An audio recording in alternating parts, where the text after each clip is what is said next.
तो खबरों की शुरुआत करते हैं। प्रधानमंत्री नरेंद्र मोदी आज से 2 दिन के मलेशिया के दौरे पर रवाना हो गए हैं। ये दौरा मलेशिया के प्रधानमंत्री दातो सेरी अनवर इब्राहिम के न्योते पर हो रहा है।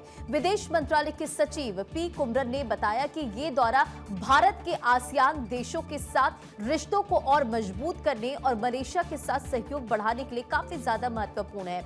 8 फरवरी को भारत मलेशिया सीईओ फोरम की 10वीं बैठक की भी होने वाली है। कुआलालंपुर में ये मीटिंग होगी और इसके अलावा प्रधानमंत्री मलेशिया के बड़े उद्योगपति और कारोबारी नेताओं के साथ भी मुलाकात करेंगे।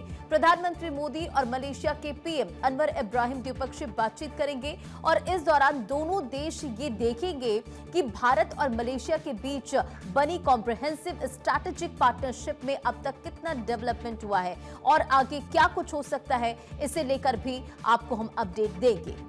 और विदेश मंत्रालय के मुताबिक बातचीत में व्यापार, निवेश, रक्षा, सुरक्षा, सेमीकंडक्टर, डिजिटल तकनीक, नवीकरण ऊर्जा, शिक्षा, स्वास्थ्य, पर्यटन और लोगों के आपसी संपर्क जैसे अहम मुद्दों को लेकर चर्चा की जाएगी।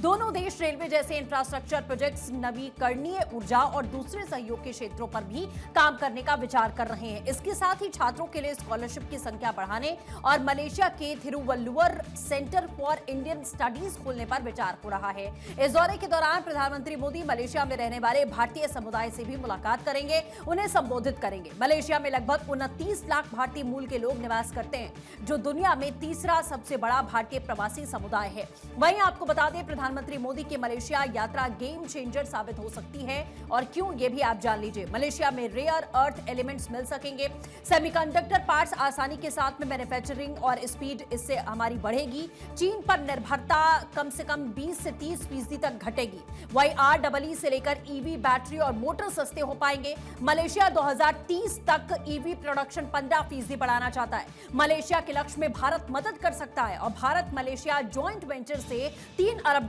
का राजस्व बढ़ता हुआ दिखेगा।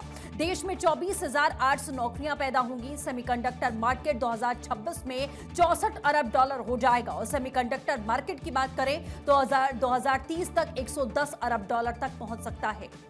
दोनों देशों का व्यापार $25 अरब तक पहुंच सकता है और MICCA समझौते की समीक्षा से निर्यात आगे बढ़ेगा। रक्षा, डिजिटल टेक और हथियार में सहयोग बढ़ेगा। इससे आसियान में भारत को और भी ज्यादा मदद मिलने वाली है। तो पीएम मोदी के मलेशिया दौरे का मकसद क्या है, अब जरा आप ये भी समझ लीजिए। सबसे पहला मकसद है व्यापार और निवेश का।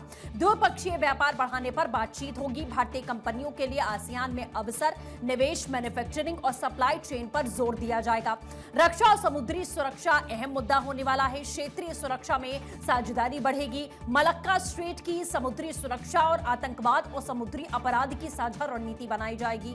वहीं ऊर्जा, डिजिटल और फिनटेक का भी असर देखा जाएगा।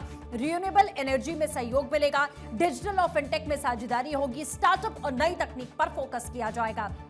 साथ ही स्वास्थ्य, शिक्षा और पर्यटन भी मूल मुद्दा होगा। मेडिकल टूरिज्म को बढ़ावा मिलेगा। छात्र शिक्षक एक्सचेंज प्रोग्राम होंगे। पर्यटन और पीपल टू पीपल कनेक्ट भी बढ़ेगा। साथ ही द्विपक्षीय रिश्तों की समीक्षा की जाएगी। अब तक के संबंधों की समीक्षा की जाएगी। भविष्य का रोड मैप और सहयोग तैयार किया जाएगा। राजनीतिक और आर्थिक रणनीतिक चर्चा भी यहाँ पर होने वाली है। दरअसल दक्षिण पूर्व एशिया में भारत कितना मजबूत होगा देखना होगा। एक्ट ईस्ट पॉलिसी के केंद्र में मलेशिया आसियान का अहम मेंबर है और भारत की क्षेत्रीय मौजूदगी इस समय मजबूत है। ये जानकारी आपको हम दे रहे हैं कि किस तरीके से ये जो मुद्दा होने वाला है, मुलाकात होने वाली है, वो कितनी अहम है।